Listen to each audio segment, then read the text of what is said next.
আসসালামু আলাইকুম, আমি আলমগীর রায়হান। আজকে এসএসসি ত্রিকোণমিতি অধ্যায়ের বেসিক ক্লাসের থার্ড ক্লাস আজকে। ঠিক আছে, এই থার্ড ক্লাসে আমরা পড়ব থিটা কোণের সাপেক্ষে ত্রিকোণমিতি অনুপাত নির্ণয়। থিটা কোণের সাপেক্ষে ত্রিকোণমিতিক অনুপাত। এখন এই যে টপিকটা, ঠিক আছে, এই টপিকটা আমাদের জেনারেল ম্যাথ থেকে হায়ার ম্যাথে ভেরি ইম্পর্টেন্ট। কারণ হচ্ছে যে এই থিটা কোণ প্লাস থিটা কোণ মাইনাস থিটা কোণ, 90 degree plus theta, 90 degree minus theta, তারপর 90 ডিগ্রি, এগুলো 270 মানে কি মাইনাস 270, এগুলো অনেকগুলো আছে, কিন্তু 90 যতটুকু দরকার সেগুলো নিয়ে আলোচনা করবো।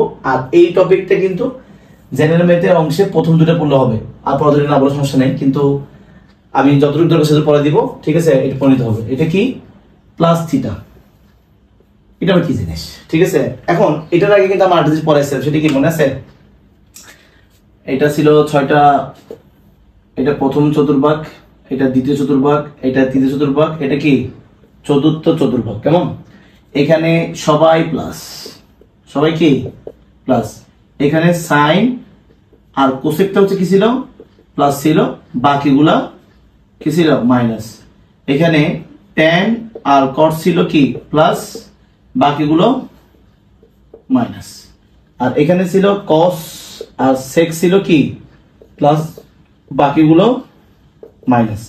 এই জিনিসটা আমাকে হেল্প করবে। সেটাও আরেকটা হচ্ছে যে এই কোঅর্ডিনেটের সাথে ত্রিকোণমিতিকের একটা সম্পর্ক আছে, সেটা হচ্ছে ত্রিকোণমিতিকের যে অনুপাত sine cos tan cot sec cosec, এগুলো সবসময় ঘড়ির কাঁটার বিপরীত দিকে। আমরা যদি একটা ঘড়ির কাঁটা আঁকি, এটা 12, এটা 3, এটা 6, এটা 9, এটা যদি ঘড়ির কাঁটা হয়, ঠিক আছে, ঘড়ির কাঁটা সবসময় কি এদিক দিয়ে ঘুরবে, এদিক দিয়ে ঘুরবে, তাই না? তারপরে কি এদিকে গেল, এদিকে ঘুরবে, এদিকে ঘুরবে, তারপরে কি এদিকে ঘুরবে, তাই না? তো ঘড়ির কাঁটার দিক কিন্তু এদিকে। আর ত্রিকোণমিতিক অনুপাত যেগুলো সেগুলো ঘুরবে কোন দিকে? ঘড়ির কাঁটার বিপরীত দিকে। তো ঘড়ির কাঁটার বিপরীত দিকে ঘুরলে সে এদিক থেকে এদিকে যাবে। হয়ে যাবে এদিক থেকে এদিকে, এদিকে এদিকে, এদিকে ঘুরতে ঘুরতে এখানে আসবে। কেমন? এখন কি কোণ এখানে প্লাস থিটা, এটা বুঝতে হবে। তাহলে 1 নাম্বার যেটা সেটা কি সাইন, 2 নাম্বারটা কি কস, 3 নাম্বারটা হচ্ছে কি ট্যান, 4 নাম্বার হচ্ছে কি কট, 5 নাম্বার হচ্ছে কি সেক, 6 নাম্বার হচ্ছে কি কোসেক।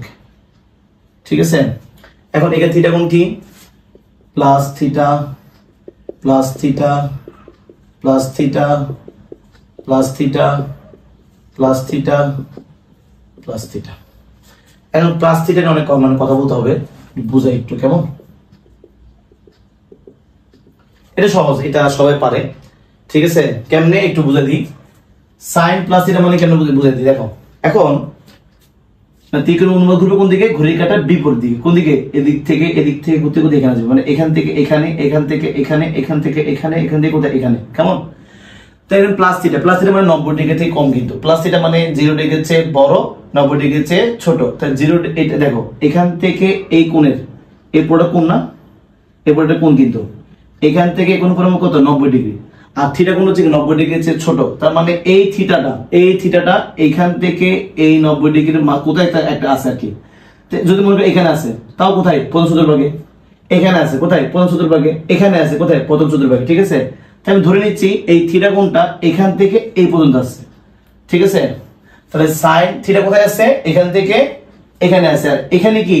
এখানে হচ্ছে সবাই প্লাস, সেজন্য সাইনে কি যাবে প্লাস সাইন থিটা, কস কি যাবে প্লাস কস থিটা, ট্যান কি যাবে প্লাস ট্যান থিটা, কট কি যাবে প্লাস কট থিটা, আর সেক কি যাবে প্লাস সেক থিটা, আর কোসেক কি যাবে প্লাস কি কোসেক থিটা। কারণ হচ্ছে কি এই যে সাইন থিটা, দেখো না এখান থেকে থিটা মান কোথায়? এখানে না, এখানে কিন্তু সবাই কিন্তু প্লাস, সাইনো প্লাস কসো প্লাস টেনো প্লাস কটো প্লাস সেকো প্লাস কোসেক কি প্লাস। কথা বুঝতে পারছি? এই জন্য কি সবাই প্লাস। ঠিক আছে, জিনিসটা বুঝছি।